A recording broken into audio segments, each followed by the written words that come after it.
Cek, cek, cek. Ini pertama kali nih gue bikin uh, live video.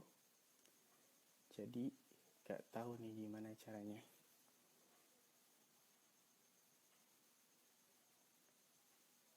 Hari ini uh, iseng-iseng kan bikin ala-ala orang-orang ya. Karena kayaknya masa pandemi kayak gini, tiba-tiba orang-orang uh, jadi pemandu talk show. Jadi kayaknya boleh juga nih ikutan bikin-bikin kayak gini. Hari ini uh, live Instagram seriesnya judulnya Duniawi, karena kita akan ngebahas hal-hal yang terkait dunia.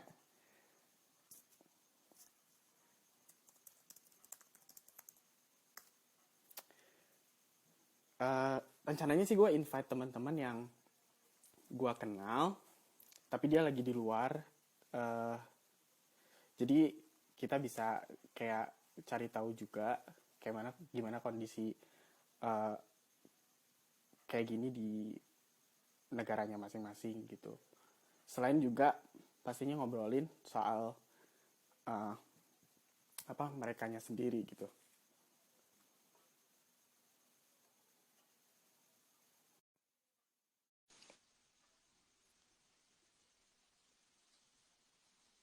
Hari ini bakal ngobrol sama Isti Nafisa, dia lagi di Jerman. Hai. Halo. Apa kabar, Ce? Ya Allah, alhamdulillah baik. Iya. Di situ jam 5 ya? Di sini jam 5 sore. Tapi ini berarti belum buka ya? Belum. Bukanya jam berapa? Jam 8:30.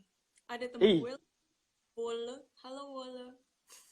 Oh, betul-betul ya. Oh ya, berarti audiens lu bisa ikutan juga ya, bisa lihat ya? Iya, kayaknya ada. Soalnya di sini juga masih sore kan, jadi masih banyak yang main HP. Oke. Kalau di sini mah gue udah kenyang. Aduh. Udah bisa bobo dulu malahan ya, sambil nungguin jadwal sama lu. Jadi kan terakhir Di Indo jam berapa?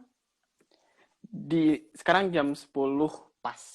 Sekarang jam 10 pas. Iya. Terakhir yang udah terawih, udah segala macem. terawih nggak tahu ya. Di rumah lah ya. Ya. Terakhir ketemu tuh kalau nggak salah tuh di tempat kerja lu magang ya? 2000 berapa? 2015. Serius wah, 2015? 2015 kalau nggak ya. Set lama banget. Jadi pas kapan terakhir, gue tuh gak tahu udah follow lu dari pas 2015 atau enggak. Jadi tiba-tiba gue discover Instagram gue, kok lu tiba-tiba udah di Jerman aja. Terakhir kan kayak lupa gue udah ada obrolan apa belum. Lu tuh bakal kapan Jermannya segala macam kan. Udah pasti Jerman karena lu belajarnya juga bahasa Jerman dulu. Boleh ini nggak kayak sharing-sharing gitu? Ya, boleh. Akhirnya gimana tuh lu bisa akhirnya ke Jerman? Dulu sebenarnya ceritanya gue tuh abis lulus, pokoknya gue tuh pengen gap year biasa lah, kayak krisis gitu. Terus gue pengen gap year, terus gue mikir oke deh, karena gue bisa emang dulu tuh belajar bahasa Jerman. Terus gue pengen aja meraktekin bahasa Jerman gue. Jadinya ya udah akhirnya ke Jerman. Terus di Jerman tuh kayak gue sempat beberapa kegiatan macam-macam, mulai dari volunteer, terus kayak misalnya kayak homestay gitu. Kemudian yang terbaru yang lagi gue jalani sekarang adalah kuliah. Oh, jadi Halo, sebenarnya Gilang. Kok ada teman-teman gue jadi malu. Jadi sebenarnya pertama kali itu bukan buat kuliah justru? Enggak, karena biasalah kalau misalnya baru lulus kuliah, kadang tuh emang ada orang yang mau kerja, terus ada yang mau kayak buat istirahat dulu. Waktu itu tuh gue emang rencananya pengen istirahat dulu. kayak pengen apa ya, pengen rehat dulu sih, apa ya, katanya sih krisis ya, tapi menurut gue ya itu mah karena gue mungkin mau istirahat aja sih. Istilahnya tapi jauh amat, Bu. Ya nggak tahu. Karena emang orangnya suka keluyuran dari dulu gue. Ya kalau nggak salah lu kayak waktu itu sempet woro-woro yang main-main sama teman-teman itu loh, yang mana kemana sih, ke Vietnam. Nah, iya tadinya. Tapi itu gue ke Vietnam akhirnya sendiri. Gue ke Asia Tenggara sendiri, keliling Asia Tenggara sendiri. Itu tuh pas lagi nulis skripsi. Pas mau nulis skripsi. Semua nih 10 ASEAN. Enggak sih, cuman terakhir tuh, pokoknya yang belum gue datengin Laos sama Myanmar. Wah, padahal dua-duanya seksi juga sebenarnya. Iya, iya makanya. Tapi keburu ke Jerman waktu itu. Jadi rencananya itu sebenarnya kalau nggak ke Jerman, ya itu ke Laos atau nggak Myanmar. Tapi waktu itu, ya mungkin emang udah jalannya kali ya. Jadinya ke Jerman. Seminggu setelah wisuda. Gila.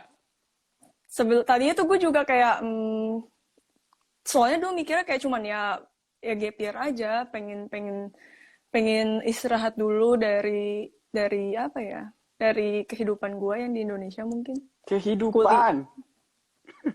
Pengen rehat. Tapi yang menarik sih buat gue ya kayak teman-teman yang kayak lu gitu, abis kuliah langsung pergi kayak gitu. Kalau gue akan terhalang di gue bakalan bisa hidup nggak ya di sana gitu. Gimana ya gue harus nyiapin bekalnya berapa, terus apakah akan dengan mudah gitu kalau gue dapat kerja. Mungkin juga banyak yang nggak tahu, Nafisa, teman-teman yang lain yang mau kayak lu. Gue rasa sih lu lumayan jago sih, kayak udah selesai langsung cus aja. Mungkin bisa kali share specifically kayak apa milestone lu, akhirnya lu bisa settle dengan cepet banget gitu kan. Soalnya pasti kalau gue kayak lu, satu bahasa udah pasti ya, tapi bahasa lu udah checklist kan, karena emang belajarnya juga Guten Morgen gitu-gitu. Belum tentu tahu, pas nyampe Jerman tuh beda banget sama yang dipelajarin di buku. Tapi nggak, ya beda, strugglingnya akan beda lah. Tapi gue iya yang sih. blank. Jadi bahasa udahlah checklist. Selanjutnya gimana? Selanjutnya sih, dari lu? kalau dari gue sih, gue tuh emang tipe orang yang nekat. Kayaknya kalau teman-teman kuliah gue juga pada tahu itu sih. Kayak gue tuh, kayak yang tadi lu bilang, kayak ntar gue hidupnya di mana, itu tuh gue nggak kepikiran sih waktu itu. Jadi lu nggak mikirin? Maksudnya gue kayak, oke, waktu itu karena emang gue tuh, apa sih namanya, program, gue tuh ikut namanya program kayak homestay, namanya au pair. Nah, jadi tuh gue tuh tinggal sama keluarga Jerman. Nah, emang ada beberapa yang, ya menurut gue untung-untungan sih. Emang ada beberapa orang yang saat au pair mereka tuh dapat keluarga yang nggak enak banget gitu loh. Jadi jatuhnya mereka tuh kayak pekerja domestik gitu. Sedangkan pas gue di keluarga asuh Jerman gue, mereka orangnya itu chill banget. Jadi nyokap asuh gue kayak host mother gue itu tuh bener-bener baik, pertama baik, dan dia tuh orang berpendidikan. Jadi kayak misalnya gue cerita kayak abis homestay sama keluarga kalian, gue pengen ini. Dia tuh support gue gitu loh. Kayak dia juga ngenalin gue ke teman-temannya dia yang kayak misalnya bisa ngebantu gue nambahin uang saku dan kayak gitu-gitu. Dan jadi gue ngerasa ada faktor keberuntungan juga. Karena setelah yang gue lihat, setelah gue di sini berarti dari 2016, berapa tahun tuh? 4 tahun ya, hampir 4 tahun, baru 3,5 lah, karena gue akhir 2016 sampai sini.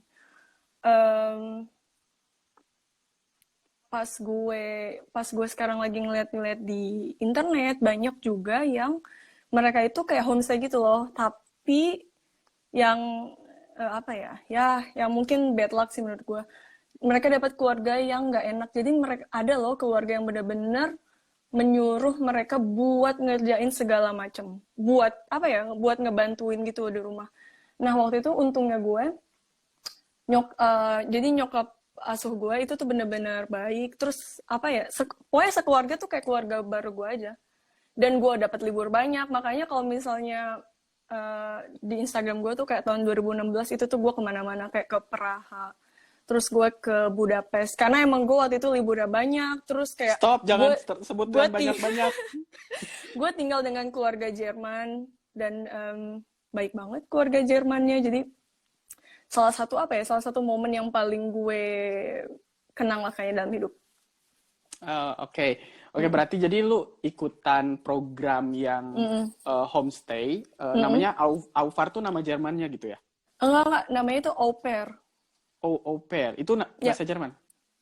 Enggak, Kalau nggak salah tuh emang... Itu bahasa Perancis kalau nggak salah deh. Oh, oke. Tapi kan emang banyak ya program-program yang kayak gitu di nggak hanya di Jerman aja ya, kalau nggak salah di US.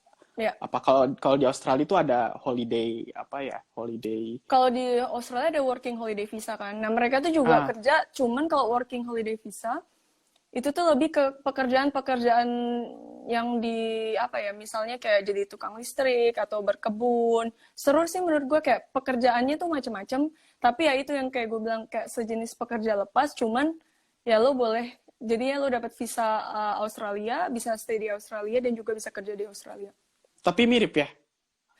Beda menurut gue sih, soalnya kalau au pair itu lebih kayak kakak asuh gitu loh. Jadi kerjaan gue selama di keluarga itu, gue tuh ngebantuin ngerjain PR adik asuh gue. Tapi yang gue bilang, makanya sekarang kan mungkin lewat siapa tahu nanti ada yang mau au pair gitu ya. Kebanyakan sih kalau bisa ketika kalian milih keluarga, bener-bener diomongin yang baik-baik. Jangan sampai ketika sudah nyampe Jerman, kalian tuh kayak kayak bener-bener dieksploitasi, dimanfaatkan. Jadi menurut gue mending lama dicari keluarga dibanding, kan kadang suka ngebet banget ya, pengen yang penting ke Jerman, jadinya tuh kayak ya buta lah ibaratnya, jadinya membuta mata. Terus habis itu mereka udah nyampe Jerman dan nggak sesuai, dan itu banyak banget Tisna kasus yang kayak gitu. Dan itu kontrak base gitu? Iya. Berapa bulan? Suka-suka sih, tergantung keluarganya. Waktu itu tuh gue 1 tahun sih, karena emang keluarganya baik. Oh, panjang juga sih. Tapi bisa juga kayak cuman 3 bulan. Kayak gue punya teman-teman dari salah satunya ada dari Spanyol, dia itu cuman kayak lagi libur semester, jadi dia tuh cuman 3 bulan au pair di sini. Habis itu balik lagi ke Spain buat lanjut kuliah. Gitu. Mantap. Jadi sebenarnya ya kalau misalnya mau lari gitu dari kehidupan di sini seperti yang lo lakukan, salah satu opsinya adalah si au pair itu ya. Iya. Soalnya kan mungkin kayak nggak semua orang juga bisa langsung kuliah kayak lu gitu kan. Iya. Jadi itu jadi gue juga nabung dulu. Gue au pair, abis itu au pair, terus gue kayak oke. Terus gue waktu itu volunteering. Karena gue penasaran aja sih, Jerman kan termasuk negara maju yang sosialis. Dan datang dan besar dari negara berkembang, bikin gue jadi penasaran gitu. Gimana sih sistem Jerman ngurusin masyarakatnya. Akhirnya gue memutuskan buat volunteering. Terus juga waktu itu Gasmuti gue, kayak nyokap asuh gue juga bilang, kayak dia tuh juga kayak support gitu loh. Dia bilang kayak emang gue orangnya tuh penasaran, jadi kalau misalnya gue emang mau nyoba ya udah volunteering. Akhirnya gue waktu itu volunteering sekitar 10 bulan deh kayaknya. Tapi 10 bulan. Masih on program si au pair gitu itu? Enggak. Setelah? Udah. Itu setelah, ya gue setelahnya. Oke, bentar, gue penasarannya itu yang waktu si au pair pas itu kan pertama kali datang lu udah langsung dapat program itu kan? Ya. Jadi gue emang datang ke Jerman gara-gara itu gitu loh. Gue bilang gue mau nyelesain kuliah, tapi abis selesai kuliah gue kayak pengen belajar budaya baru, dan gue bener-bener pengen kayak tinggal sama keluarga Jerman. Gue ceritain itu ke keluarga asuh gue. Nah berarti pas datang sebenarnya kayak lu nggak mesti saving dulu yang gede banget karena lu nggak tahu mau di mana juga kan, karena di sana juga lu pasti dapat uang jajan kan anyway. Tapi uang jajan ini sih maksudnya biasa aja gitu loh, kayak namanya uang. Soalnya au pair itu tuh bukan kerja menurut gue, dia tuh emang kayak ibaratnya kayak, oke, kayak gue tinggal di keluarga baru, terus nanti keluarga baru gue menyediakan tempat tinggal, tapi misalnya gue bantuin anaknya itu ngerjain PR misalnya matematika, terus kayak bahasa Inggris, bahasa Jerman, yang kayak gitu-gitu sih. Sama apalagi ya, misalnya kayak waktu itu kebetulan keluarga asuh gue mau ke Indonesia. Jadinya waktu itu gue juga kayak ngebantuin mereka nyari SIM card yang bagus apa kayak gitu-gitu sih. Hmm, Timbal oke. timbal baliknya lebih ke hal-hal apa ya? Hal kayak seorang kakak asuh kalau menurut gue. Iya, jadi Hmm. mungkin bisa lebih ke kayak culture exchange gitu juga kali ya, karena Nah, kayaknya iya nggak deh. nggak transaksional banget kan. Iya, Heeh. Ya cuman itu sih rawan iya. dimanfaatkan kalau Mm-mm. nggak pas gitu. Kalau nggak pas, soalnya emang yang gue lihat tuh banyak banget ternyata orang Indonesia yang mau ke Jerman lewat lewat program itu, sama satu lagi ada program kayak vokasi 3 tahun. Tapi kadang yang gue bilang, karena udah terlanjur ngebet pengen ke Jerman, mereka tuh nggak memperhentikan kontrak. Nah itu fatalnya sih. Iya, iya. Kalau vokasi tapi lebih ke kerja mungkin ya. Iya itu lebih ke kerja sih. Jadi mereka itu sekolah sama kerja. Gue nggak tahu banyak, soalnya kan gue juga nggak ada pengalaman di situ ya. Tapi paling yang gue tahu dari cerita teman-teman gue ya mereka sekolah dan mereka kerja. Ih, tapi kayaknya gue sempat denger adik gue Hmm. temannya kayaknya ke Jerman kayaknya Hmm. pakai program itu sih kayaknya. Hmm. Oke, ini Hmm. loncat dulu Ya. pembahasannya ke yang lain dulu sebelum ke Hmm. itu. Eh, di situ gimana yang soal COVID-19 keadaannya Hmm. aman atau kayaknya gue lihat sempet lu masih boleh keluar ya? Hmm. Gimana kondisinya di sana? Sebenarnya tuh di Lu di Jerman. mana? Di Oh iya, Würzburg. ya Würzburg. Wurzburg. Mhm. Nah, Gue di Jerman Selatan, namanya Würzburg. Terus gue di kota gue sih tadinya banyak banget yang kena, karena emang di kota gue tuh rata-rata penduduknya orang-orang yang sudah lanjut usia dan juga anak-anak muda. Jadi ini tuh emang kota universitas gitu. Jadi mungkin karena dari demografi penduduknya yang banyak lansia, makanya kasusnya juga banyak. Tapi sekarang sih alhamdulillahnya jumlahnya tuh udah berkurang. Di Jerman emang kasusnya banyak. Tahu gue tuh udah lebih dari 130.000 kasus. positif? Tap, kasus baru kalau kasus artinya Iya, positif nggak sih? Ya, nggak tahu. positif ya. Pokoknya ada Harusnya sih. tulisannya sih di sini tuh 130.000 kasus. Terus abis itu, tapi banyak juga yang recovery gitu. Mhm. Ya, Tapi case-nya banyak sih case-nya, kalau case-nya banyak. Kenapa banyak? Karena emang Jerman itu banyak banget ngetes per minggunya tuh kayaknya banyak banget deh. Berapa ya? Gue lupa lagi. Tadi tuh udah gue search gitu. Mereka tuh emang banyak banget ngetes per minggunya, jadinya angka infeksinya juga tinggi. Mhm, mhm. Mhm. Tapi kalau Wurzburg itu kayak itu kota kota gede atau kayak eh, atau Kota gimana? kecil. Kota kecil sih menurut gue. Kalau menurut gue, dibagi Jerman sih ya kota sedang ya. Tapi bagi gue, orang Indonesia, apalagi dari Jakarta, menurut gue ini mah bukan kota. Tapi enak dong lebih chill. Ya, jadinya Buat lebih chill. Terus, chill banget sih. Di sini kan gue di negara bagian Bayern, Bavaria. Itu emang toko tuh tutup jam 8 malam kan. Jadinya Minggu juga tutup gitu loh. Jadinya ya chill, buset kagak tenang. butuh duit ya orang ya.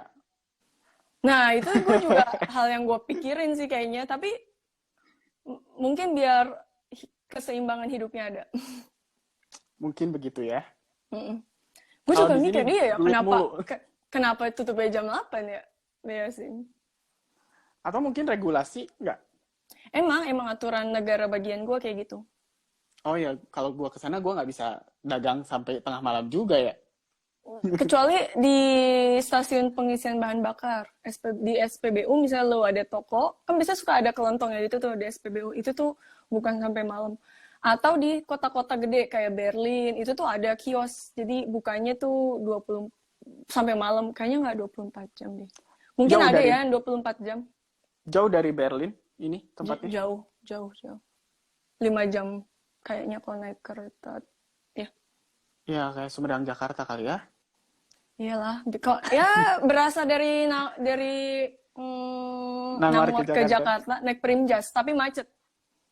Iya, Di tapi waktunya sama 5 jam. Iya, tapi sama. Sama. Ya, kalau jarak berarti itu pasti sebenarnya lebih jauh ya. Iya, kalau jarak lebih jauh, tapi kalau waktu mah sama kayak gitu. Oke. Hmm, Nanya apa aja ya gue? iya. Oh, Oh ada ya, Jen, kuliah. ada Kuliah. JJ. JJ. Oh, Iya, JJ siapa? Jennifer. Jennifer Masih ingat nggak? Lopez. Jennifer Binus, Jennifer Laura. Oh, halo JJ. Gue kayaknya nggak follow. Gue Lu tuh kayaknya yang ini. lu udah nggak inget GS angkatan gua ya? Gue ada beberapa follow si Jessica yang Hmm. kan ada 2 bukan ya? Halo JJ. Iya, ada 2. Apa ya? Yang Ada 3, ada Jessica, ada Jessica, Iya, 3. ada Jessica juga. Enggak, ada 2 doang. Ada Jessica, ada Jennifer. Gue tuh yang tahu tuh yang di Google, temennya gue juga, temennya Google Raisa. Jepang bukan?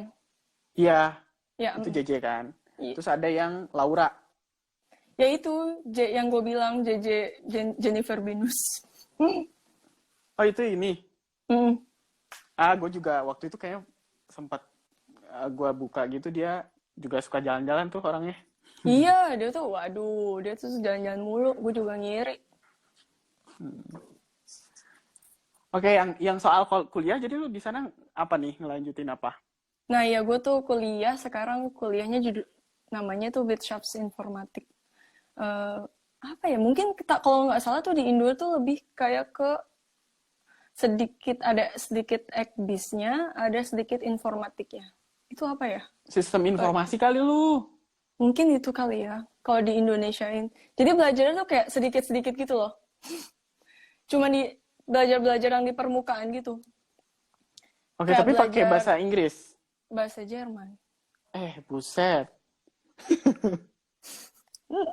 Iya, gue juga kadang nanya, ampun, kenapa ya gue? Tapi waktu itu karena pengen jurusan itu juga, jadinya ngambil itu. Ada temen gue juga, ada temen gue, Lukas. Halo, Lukas. Halo, Lukas. Temen gue padahal nggak pada bisa bahasa Indonesia, tapi udah nggak apa-apa. Nanti mungkin mereka... Nanti paling kita omongin. Ya ntar gue omongin. Tapi kalau kuliah lu beasiswa atau lu bayar sendiri? Dan lu sekarang tuh full time atau lu sambil ada full kerja time. juga? Gue full time. Kuliahnya full time, kerjanya part time. Makanya gue kurus. Oke, tetap kerja ya. Bukannya lu emang dari dulu? Kurus ya. Ya ampun. Mungkin gue lebih sekarang apa ya? Gampang stres kayaknya sekarang. Tapi ya udahlah. Oke. Masa Nafisa stres? Semua orang ngomong gitu anjir ke gue. Enggak sih, maksudnya lebih apa ya? Lebih ngerasa tanggung jawab gue lebih gede sekarang. Itu sih yang gue rasain. Ya. Ya kebayang sih gue aja di sini ya, di tempatnya gue aja. Kan gue juga waktu itu kan sama kan kuliah juga sambil bisnis juga. Itu tuh juga iya, dari kan gue nggak pernah full time kerja. Gue nggak pernah full time kuliah. Jadi D3 gue sambil kerja full time di orang. Terus pas di Kibar gue kan juga kuliah kuliah juga sore kan. Terus udah kan beres. Terus balik bisnis kan, kita sempat ketemu juga kan. Terus nggak lama dari itu gue juga ngambil S1, nerusin S1 dan sambil bisnis juga. Itu buat gue berat, dan menurut gue kondisi lu juga beratnya nambahnya adalah karena di Jerman juga kan. Sekarang gue tuh apa ya, gue tuh kadang yang kayak lo bilang gitu loh, kan banyak yang kita tahu tuh, banyak banget kayak orang-orang yang di Indonesia sambil kuliah, sambil jualan, sambil kerja, Aduh, gila, gue salut banget kalau masalah hustle orang Indonesia. Mhm. Kayak wow, kayak apa ya? Kayak bener-bener mungkin emang kok selama orang punya prioritas dan punya niat pasti ada jalan ya. Tapi gue Mhm. tuh kadang gue yang cuman kayak kuliah sama kerja part time aja tuh gue kadang udah sering apa ya sering capek gitu loh. Dan gue nggak kebayang sih kalau orang yang bener-bener kerja kuliah terus mereka masih punya sampingan yang lain. Salut gue. Misalnya Ya lu jadi lah, apa Tis. gitu. Contohnya lu. Enggak, gue ya dua doang gitu. Ya Ya kuliah tapi kerja kan lu doang kan ya, apa. sibuk juga kan di tempat kerjaan lu. Berarti pas Yang lu waktu ngurusin kita, lu kuliah ya? gue lupa ya, udah. Kayaknya Udah ya lama banget ya. pas gue di Jakarta itu tuh kuliah gue berantakan sebenarnya. Jadi kayak kalau pas di Bandung gue kerja itu Hmm. masih bisa terkelola dengan baik. Kalau di Jakarta Hmm. lu tahu sendirilah kerjaan di tempat gue yang lama kan itu sangat luar biasa ya dinamikanya. Jadi Hmm. kayak Hmm. wah berantakan sih waktu itu. Hmm. Dan gue selesainya tuh udah gue keluar dari tempat kerjaan yang di Jakarta. Oh, oke oke. Jadi gue telat gitu. Tapi tapi kan lu banyak banget dapat pengalaman jadinya yang di Jakarta. Oh banget banget banget. Di Banget balik kan? Hmm. semua drama yang Ya. gue laluin juga, eh, Hmm. itu ngebentuk banget sih. Itu ngebentuk banget Ya. who I am today gitu. Gue berani Ya. berwirausaha, eh, gitu-gitu tuh ya karena dapat Hmm. exposure dari mereka juga sih kan. Hmm. Jadi hore. Keren. Terus jadinya kita ketemu kalau iya nggak sih? Salah Iya, satunya juga. iya, iya, iya, iya. Tapi justru awal-awalnya banget emang si Google Student Ambassador kan, karena gue juga dapat Oh iya kerja di sih. Kibar juga dari Google Student Ambassador. Jadi Mm-mm. terima kasih Google ya, selain sebagai Ya, mesin terima pencari, kasih Google. Terima kasih selain banyak mesin Google pencari setelah juga mesin mencari, penghubung. mempertemukan. Iya benar, Ya, menghubungkan mesin kita berdua. penghubung. Terima kasih Semua Google. banyak. Ya, eh, tapi kerjaan lu kayak gimana? Gue kerjanya sekarang di startup gitu. Biasalah, namanya juga student, jadi ngerjainnya ya yang disuruh disuruh bos gue apa gue kerjain. Misalnya kayak anotasi data yang kayak gitu-gitu. Bener-bener kayak apa ya? Nyuruh, misalnya kayak bos gue nyuruh, oh ini ada kerjaan anotasi data dan gue anotasi data. Terus kayak misalnya ada tim yang butuh buat meeting retrospektif, terus ya udah gue jadi moderator. Gue tuh emang tipe yang kayak ya udah iya aja dulu, terus nanti baru gue nonton YouTube. Gimana caranya? Oh itu lu udah keren dong, udah terlibat di sprints-nya company gitu. Karena tapi ya lu tau lah kalau di startup kan orangnya paling kan nggak begitu banyak dong orangnya, jadi ya kalau bisa harus bisa apapun gitu loh. Iya Dan betul betul. dan juga gue mikirnya juga ya gue juga bisa belajar jadinya Oke oke gitu oke. sih. Oke kita udah ngomongin soal cerita lu gimana ke Jerman dan lu ngapain aja di sana dan segala macam. Berapa tahun lagi selesainya? Harusnya 3 tahun? sih tahun depan. Oh tahun depan udah mau selesai ya? Harusnya, iya. Abis itu Tapi apa? nggak tahu nih gimana nih gara-gara si COVID-19 peraturan semesternya atau kan ntar gimana dengan gue belum tahu. Tapi mudah-mudahan sih tahun depan gue lulus. Oke. Masih masuknya lulusan corona nggak lu itu? Hah? Maksudnya gimana? Ya yang lulus tahun sekarang kan itu lulusan corona tuh. Oh enggak. Ya Allah jangan sampai dong. Iya jangan ya. Kasihan juga sih, jangan. Tapi gue curiga ya, abis lu selesai kuliah, lu lanjut perjermanan sih. Karena kan Halo? restriction buat untuk balik dong. Kayak kalau misalnya orang yang dapat beasiswa ya lu mesti balik kan. Kalau lu kan nggak ada kan. Bener. Kalau misalnya pun gue lulusnya paling cepet tuh kalau nggak salah tuh lulusnya tahun depan, tapi udah Desember gitu loh, udah akhir. Iya, terus plan lu cari kerjaan settle? gue Harusnya sih iya, harusnya gue nyari kerja ya, plan gue. Gue pengennya sih kerja. Tapi masalah kerja di mana gue belum tahu. Oke. Ya. In terms of kayak company-nya dan juga lokasi Iya, kerjanya juga betul, ya. betul. Yang penting sekarang Mungkin gue beresin kuliah dulu sih. oke. Keren. Gue pengen kuliah di luar tuh kayaknya makin agak dikubur dalam-dalam dulu nih karena susah, bisnisnya juga nggak bisa ditinggal. Jadi kayaknya gue tuh ada plan untuk lanjut S2-nya di sini dulu.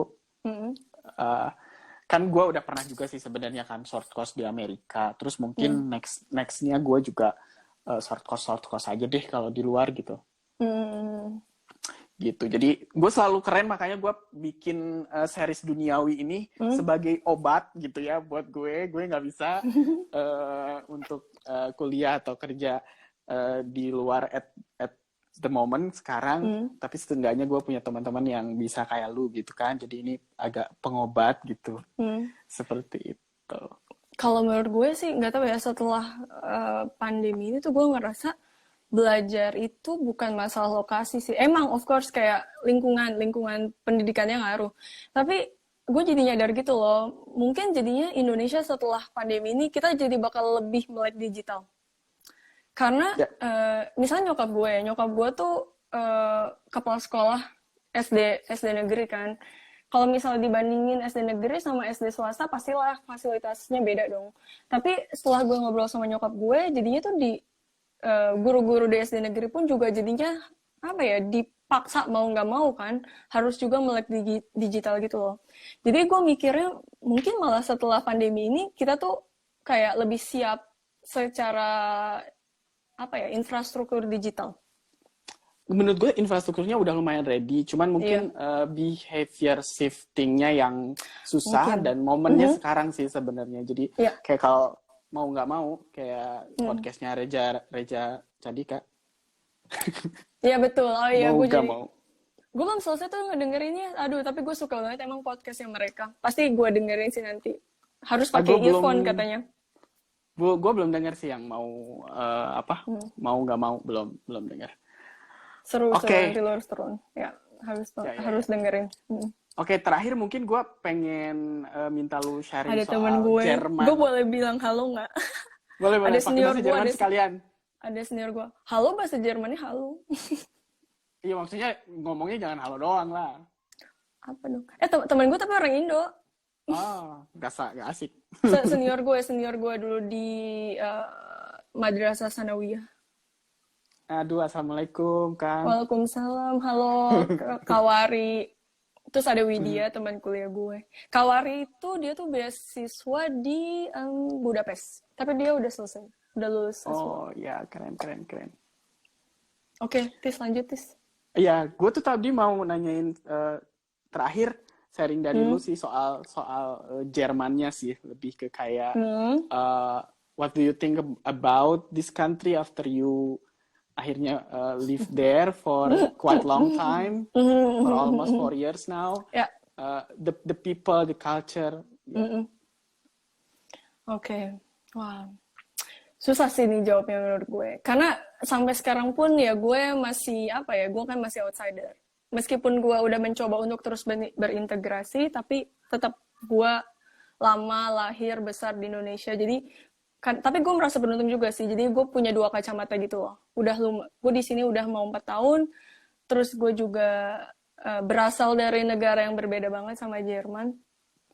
Sebelum gue datang ke Jerman tuh gue selalu mendewakan negara-negara maju. Jujur boleh kan? Boleh. Ya jujur boleh kan? Ya biasalah. Muna. Lagi. Apa sih namanya? Jujur. Dulu gue emang kayak ngerasa Jerman keren banget, dan ke Jerman dulu tuh gue pengen banget kayak ke United States juga. Pokoknya Eropa sama United States gue pengen, termasuk Australia juga ya. Cuman waktu itu karena Australia deket dari rumah, jadi gue mungkin kayak pokoknya pengennya kayak yang jauh dulu lah. Kalau nggak ke Eropa, ke US. Terus pas gue nyampe Jerman, gue tinggal biasa awal-awal nyampe Jerman tuh gue ngerasa keren banget. Tapi setelah gue tinggal di sini ternyata ya emang nggak ada semua negara itu ada plus minusnya, ada ada baik buruknya. Mungkin emang negara Jerman bagus dalam sisi bidang penelitian, tapi Indonesia juga kok ada kok yang bagus kayak dari bidang yang lain gitu misalnya.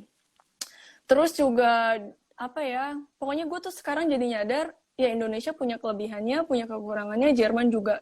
Jadi gue tuh nggak buta kayak Jerman bagus. Gue udah nggak gitu lagi sih. Selama makin lama makin tinggal di Jerman, gue malah makin mikir, oh ternyata emang tiap negara ada plus minusnya. Jadi kayak nggak harus inferior, apa sih namanya istilahnya, inferior apa sih? Inferior Iya. apa? Ya intinya kita juga ya percaya diri aja gitu Oh, sebagai iya. Jangan ya, merasa kayak kita berendah diri gitu loh, inferior syndrome gitu loh. Kayak misalnya contoh kecilnya aja ya. Gue tuh selama di Jerman, gue merindukan banget kayak Gojek. karena gimana ya, mungkin karena di Indonesia negara berkembang, jadi marketnya pun masih, ibaratnya tuh kita mau inovasi, kan problem kita banyak banget dong. Makin banyak problem berarti kan makin banyak inovasi yang muncul. Nah, sedangkan kalau di Jerman tuh gue kadang mikir problem juga banyak, cuman tingkat problemnya itu beda gitu loh. Jadinya gue lebih mikir ekosistem e-commerce itu di Indonesia lebih maju dibanding di Jerman. Kenapa gue bisa bilang kayak gitu? Kayak contohnya misalnya nyokap gue beli oven pagi, terus siangnya udah nyampe rumah. Kayak dalam hitungan jam. Berarti kan keren banget. Kalau gue lebih mikir ke situ sih. Cuman emang di sini mungkin dari segi penelitian lebih maju karena ya emang mereka punya alatnya, terus juga emang anggarannya juga besar, lebih ke itu sih. Cuman kalau misalnya nanti suatu saat emang kayak Indonesia tiba-tiba atau enggak emang Indonesia jadi salah satu negara maju, gue tuh malah nggak kaget gitu loh. Soalnya gue percaya kalau kita punya environment yang emang apa ya, challenging, pasti kita juga akan tumbuh sih. ya Itu yang gue percaya. Iya nggak sih? ya iyalah karena the Iya kan? future is Asia kan. Nah ya, gue juga And percaya itu sih. Indonesia is one of the strong country. Kandidat, Mungkin ya juga kandidatnya. Setelah Vietnam juga lah ya. Vietnam tuh yang gue lihat juga wow pertumbuhannya. mungkin yang gede-gedenya sih, gue lebih kayak look up ke yang gede-gedenya India dan China kan. Mungkin kita Nah ya, di bawah-bawah setelah mereka sih. Ya masih banyak sih, Jepang, Singapura kayak Jepang gitu-gitu. juga. Ya. Ya kalau Southeast Asia ya Thailand sama Vietnam dan Iya. Singapura. Tapi ya kita marketnya gede sih, jadi kita menang di Iya, situ itu. kalau untuk ASEAN ya. Ya. Oke. Ya benar sih. Betul. Tadi nggak usah inferior juga sih, karena kan ya plus minus segala macam. Cuman kalau gue inferiornya lebih ke ini aja sih, tinggi badan aja sih. Soalnya nggak kira-kira tingginya, dan gue pendeknya nggak kira-kira kalau sandingan dengan mereka mah gitu kan. Gitu sih. Oke, ini udah 30 menit lebih. Mungkin silahkan ada pesan-pesan duniawi yang ingin lo sampaikan kepada nanti yang nonton video ini. Nanti kan gue kayaknya kalau bisa di-save, ya gue akan save juga di Instagram TV gue. Jadi ini timeless lah videonya. Cie. Oke. Pesan-kesannya apa ya? Mungkin harus duniawi ya. Oh ya, berarti harus fana ya. Pada bulan puasa ya Allah. Apa ya? Bentar lu. Mungkin karena mungkin karena kita saat pandemi kali ya. Gue mungkin juga agak-agak jadinya malah mikir awal-awal pandemi gue juga merasa takut bahwa ini tuh sesuatu yang nggak pernah gue hadapin. Tapi gue percaya bahwa setelah ini tuh bakal ada hal yang lebih baik, dan gue juga percaya 5 tahun dari sekarang akan muncul kayak individu-individu yang keren, perusahaan-perusahaan yang keren yang muncul di saat pandemi ini. Itu aja sih kayaknya. Terus yang kedua, ada satu buku yang udah lama banget gue baca, tapi sekarang itu apa ya? Sekarang itu gue ngerasa relevan gitu. Bukunya dari Sheryl Sandberg, itu loh yang kerja di Facebook. Option B. Yang sama psikologi. Sama Adam, ya. Adam Grant, ya. Ya. Belum baca sih gue, tapi sering disebut-sebut sih buku itu. Bagus ya. Pokoknya mereka itu bilang resilient itu sesuatu yang bisa dilatih. Dan gue percaya itu sih sekarang. Jadi makanya kalau misalnya sekarang, oke, gue sekarang juga, gue jauh dari keluarga. Terus juga yang lebih gue sedihin banyak banget kayak orang-orang yang kena dampak corona. Tapi gue juga percaya orang-orang keren itu tumbuh atau muncul dari ya ini kondisi-kondisi yang apa ya, yang gak nyaman ibaratnya. Ya, Jadi benar-benar. gue mikirnya kan apa, yang makanya waktu itu kan gue tanya lu kan, Sawala gimana? Karena gue tuh sering nonton IG story lu tuh suka ada, kadang ada orang ngumpul datang, pasti kena terdampak dong. Tapi pas lu bilang, oh tapi yang bagian teknologinya sih alhamdulillah masih jalan. Nah, Iya. makanya terus gue mikir, oh kayak berarti benar, kayaknya mungkin ini salah satu emang apa ya, salah satu buat menyeleksi dan salah satu juga cara dari universe buat bikin gimana kita lebih kuat sih menurut gue. Hashtag Indonesia kuat. Hashtag Indonesia kuat. Hashtag kita kuat. Maksudnya kalau Ya. kita yang nggak kuat, ntar Indonesia nggak kuat. Orang Indonesia kuat. Ya betul. Oke. Itu Terima aja sih. kasih, Ya. Nafisa. Gue pengennya sih sampai tengah malam ya ngobrolnya. Cuman karena ini durasi ya. Iya, Cuk. Jadi kita sudahi saja sampai di sini ngobrol-ngobrol kita. Thank you banget udah meskipun dadakan kan gue segala macam Nggak mengajaknya, apa-apa. tapi akhirnya bisa terwujud juga episode 1 Duniawi bareng Isti Nafisa dari Wurzburg. Menyebutnya gitu nggak? Wurzburg. Wurzburg. Oke, lastly lu yang closing deh. Tapi pakai bahasa Jerman agak panjang. Jadi biar terkesan duniawinya semakin kena gitu. Gue pengen ngomong Auf Wiedersehen. Itu pendek. Soalnya gue mau ngomong apa lagi dong? Mau ngomong apa lagi ya? Apa kayak gitu? Ngomong apa dong? Sumpah tis gue bingung tis. Oke, ya udah. Oke, gue bilang gue ucapin aja semoga kalian harinya menyenangkan. Oke. Even Shadir, bentar kok Google gue nyala. Ich wünsche euch einen schönen Tag. Arigato. Ya. Salah, gitu doang sih. salah bahasa. Oke, guten Night tuh apa? Guten Abend tuh selamat malam. Guten Nacht tuh kayak ngucapin sebelum tidur. Oke, Mungkin gue kalau Guten Nacht kali ya, karena kan udah malam kan di Indonesia. Nah, bener. Guten Nacht. Guten Nacht, Oke. dah. Thank you, Nafisa.